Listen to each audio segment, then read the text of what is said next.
Now today we'll start with a new topic, that is storage classes. Storage classes you have plus plus, and they are automatic. Now storage, how storage say classes differ, we'll be learning in this today's class. Okay, we the automatic class. Now whenever a variable is defined for an auto, आपका local variable होता है, ठीक है, block के अंदर defined होता है in the block, and such type of variables are known as local variables. Defined होते हैं and they can be accessed from and within the block or function only. तो उनका area जो है confined रहता है, they can be used only within the variables are known as local variables, and local variables are also automatic storage class. Okay, the variables that are declared, वो किसी function या block का part नहीं होते हैं, they are defined outside a function. Such type of variables are known as global variables of accessibility OTA. It is the entire program. So the main difference between a local variable and the global variable is on the point of their accessibility. कि local variable it is defined, whereas a global variable has a wider say scope and it is accessible. Now first we will learn automatic and external type, and then I will these storage classes. Okay, that is automatic storage. Now all are defined a block. ठीक है, now classes पढ़ेंगे. We will differentiate. First is their initialization, scope, and last is where. Means ये चार किसी variable का storage, 4 type of storage classes, that is automatic, static, external and. Now initialization का मतलब whether a variable is initialized on its own or not. Variable का क्या होता है, when you उसको value देते हो, assign करते हो, that is known as initialization. Suppose means we are initializing the variable. ठीक है, समझ लीजिए, then I'll explain you. Meters can be used to differentiate between the various storage classes. Then next is scope. Scope बताता है कि कोई भी variable कहाँ से कहाँ तक accessibility, कहाँ से accessible है, या that is the scope of a variable. Then next is lifetime. Lifetime के बाद कब तक वो value को hold करके रखता है या preserve करके रखता है, that is the lifetime of a variable. Means कि जब the variable hold that value, that is the lifetime of a variable. Stored, variables are stored, ठीक है, लेकिन जो हमारा एक storage class है, that is register type variables are stored in the register if there is a vacant register available. And you know what are registers. You have learned about them in digital electronics, and microprocessors are special memory locations that are there on the CPU itself, and they are meant for holding the values used for calculations. ठीक है, तो ये चार चीजें, 4 things, and this will be able to differentiate. This is how you can differentiate between the various storage classes. Now first we are discussing about the automatic storage class. Initializations variables implicit, उनको जब initialize नहीं करोगे, to be initialized automatically. Like suppose मैं लिखूं int a को 0 value assign, default storage class is auto, so this variable will be defined of assign नहीं होगी. अगर इसे हमें value assign करनी है तो उसके लिए हमें explicitly int a is equal to 10, then only a value will. मतलब है कि auto class variables जो होते हैं या local variables होते हैं, they do not get initialized automatically, they have to be initialized explicitly, they do not assume an initial value on their own. ठीक है, तो ये तो हो गया पहला point. Then next is variable या automatic storage class. क्या होता है, auto variables और function, it काफी limited होता है, सिर्फ और सिर्फ कहाँ से एक्सेस की, और the function in which they are defined. Suppose हमने एक to 0 से I less than, इस ब्लॉक के अंदर मैंने एक वेरिएबल डिक्लेयर किया, ये वेरिएबल जो C है, ये ब्लॉक फॉर के अंदर हमने इस वेरिएबल को सिर्फ कहाँ तक रहेगा, its scope will be only limited to this for block. For block के बाद इसका जाएगा C वेरिएबल, इसके बियॉन्ड एक्सेस नहीं होगा. अगर हम इसके बाहर करने की कोशिश करें, जिसका कोई वेरिएबल है ही नहीं. ऐसा क्यों हुआ, क्योंकि से C has become out of scope. This variable C has था जहाँ पे ये कर्ल ब्रैकेट ओपन हो रहा था और क्लोज हो रहा था. यहाँ पे यहाँ पे आपका स्कोप खत्म हो रहा था. तो इसके and so you can say the scope of the variable has finished. This variable was only within the block or function in which it was defined. तो बहुत ही लिमिटेड होता है and they cannot be used या accessed beyond their scope. ठीक है. Then next है आपका, क्या बताया था मैंने कि कोड प्रिजर्व करके रखता है वैल्यू.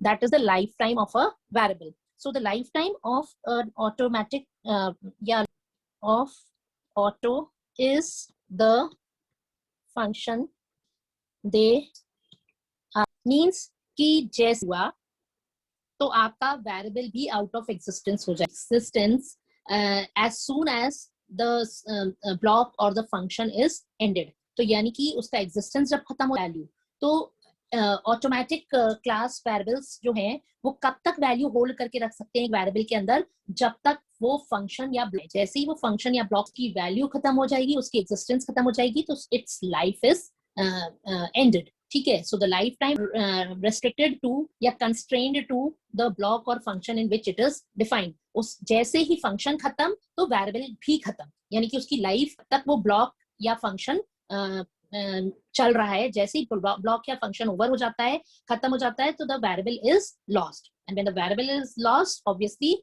जो मेमोरी है वो रिटर्न हो जाती है मेमोरी स्टोर को, और वेरिएबल में जो वैल्यू है that can.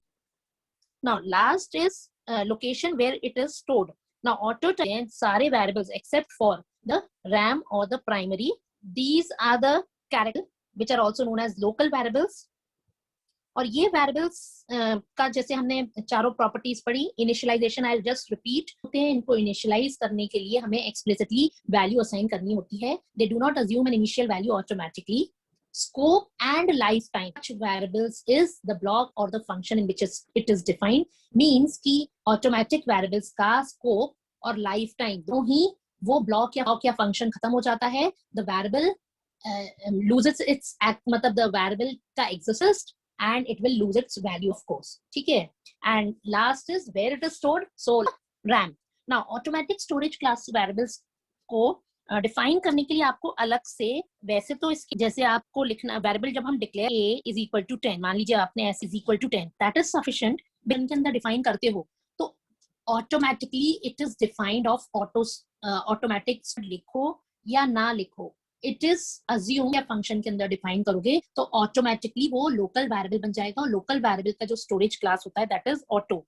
So you N automatic class variable. ठीक है. किसी ब्लॉक या फंक्शन के अंदर डिफाइन किया है, they are local variables and such they belong to the automatic storage class category. ठीक है. Now next storage classes external. Changes कर देती हूँ. एक्सटर्नल जो स्टोरेज क्लासेस होते हैं, एक्सटर्नल स्टोरेज क्लासेस, ठीक है, ग्लोबल वेरिएबल्स होते हैं. External global variables. और ग्लोबल वेरिएबल्स की क्या खासियत होती है, they can be accessed in the entire program. तो उनका स्कोप काफी बड़ा होता है. They can be accessed from, access हो सकते हैं किसी भी फंक्शन के अंदर से. ठीक है. नाउ यहाँ पे हम क्या क्या चेंजेस करेंगे. ऑल ग्लोबल वेरिएबल्स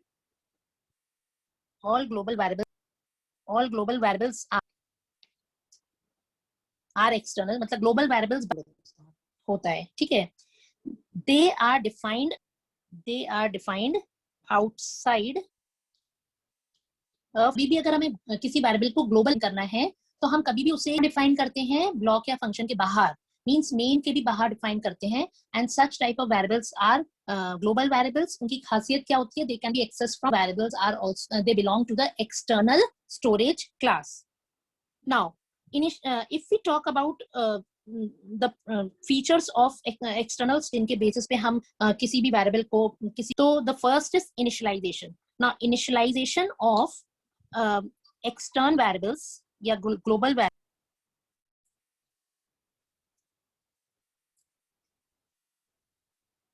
एक्सटर्नल या ग्लोबल. अगर आपने सपोज ये मेन है, एक वेरिएबल से this function is decide a function, this function will be treated as a global variable. यही भी करोगे then take initial value of 0. तो अगर आप इसे इनिशियलाइज नहीं भी करोगे then automatic, so initialisation of external or where to initialise, it will initialise it automatically, पर वो इनिशियलाइज किससे करेगा, जीरो से इनिशियलाइज करना है। Then you have to write here, अगर आप सिर्फ वैल्यू, तो अगर आपको जीरो के अलावा कोई have to do that initialization exist automatic, whereas automatic variables में या लोकल वेरिएबल्स में initialization work you have to do it explicitly, ठीक है। स्कोप है इनिशियलाइजेशन या एक्सटर्नल इज, और स्कोप या इज प्रोग्राम लेवल पर डिफाइन करते हो, then it entire programme.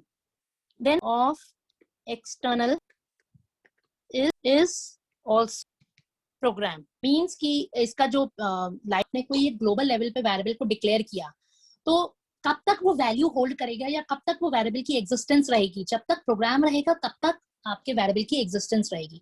So the scope as well as the lifetime, जब तक प्रोग्राम है तब तक वो वेरिएबल एग्जिस्ट करेगा, it can be access from anywhere in the or the entire program, and last is stored in the RAM only और the primary memory में ही स्टोर होते हैं। सो दिस, ठीक है, so this is about sorry external. दो तरह के स्टोरेज क्लासेस पढ़े, और दूसरा था अगर हम इनके बीच में डिफरेंशिएट करें, और local variables are automatic variables, और ये वेरिएबल्स तो ऑटो कीवर्ड, इसके लिए extern keyword is used,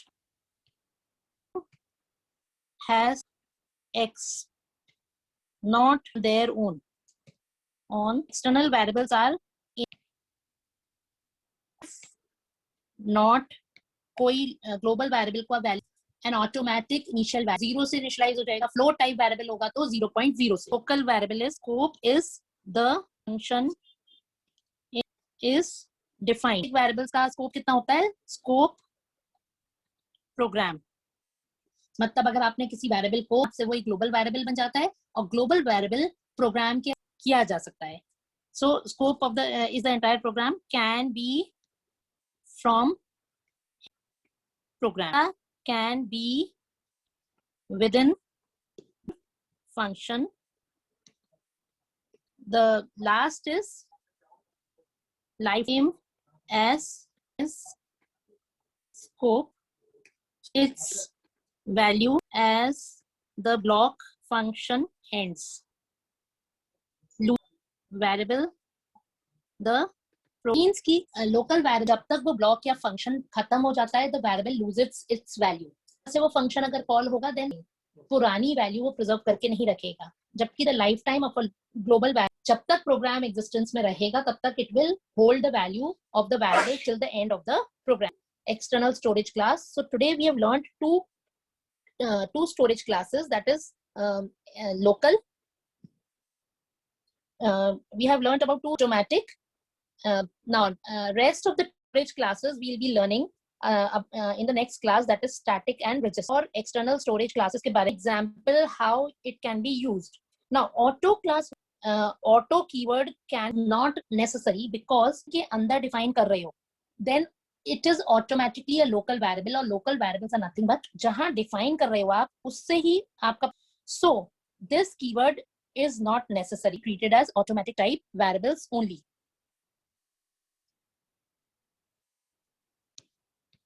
Now,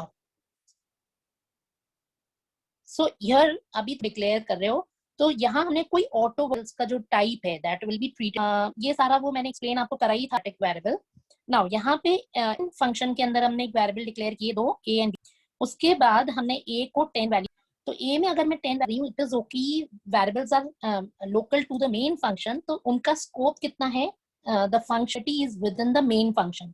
तो अभी हम मेन फंक्शन के अंदर है, क्या किया, एक फंक्शन बनाया f के अंदर, now this statement will give an error, कहाँ पे है, मेन फंक्शन के अंदर, एंड सो इट इज एक अलग फंक्शन है, तो उसके अंदर a का एक्सेस नहीं है, limited to this particular block from the f function, तो ये यहाँ पॉसिबल नहीं है। So automatic variable wrong statement, हमने 10 वैल्यू असाइन करी और d को 20 डिक्लेयर करे हैं, c and d are f function are local, मतलब क्या हुआ, a एंड b और c और d का स्कोप क्या है, f फंक्शन, तो वेरिएबल को एक्सेस किया जा सकता है। So a can not be accessed in the f function because it is out of scope there.